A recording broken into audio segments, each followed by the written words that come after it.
లేదంటే ఎప్పుడు చూసినా అరుస్తూ తిడుతూ ఎవరిని పడితే వాళ్ళని అరుస్తూ కోపంగా ప్రతిసారి నెగిటివ్ ని చూస్తూ మిగతా అందరినీ కూడా నెగిటివ్ గా చూస్తే ఆ కుక్కలాగా మన జీవితం కూడా సగంలో ఆగిపోతుంది అనమాట.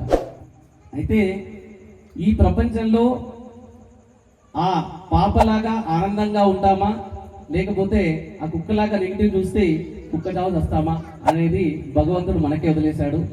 సో మనందరం కూడా పాజిటివ్ గా ఉండి భగవంతుడి నామాలని స్మరిస్తూ చక్కగా ఇలాంటి భజన కార్యక్రమాలు, ఇలాంటి నామాలన్నీ కూడా మాకు కావాల్సింది, శ్రీరామదండుకు కావాల్సింది ఏంటంటేనండి, ప్రతి అపార్ట్మెంట్ లో, ప్రతి గుడిలో, ప్రతి కాలనీలో ఇలాంటి భజన కార్యక్రమాలు జరగాలి.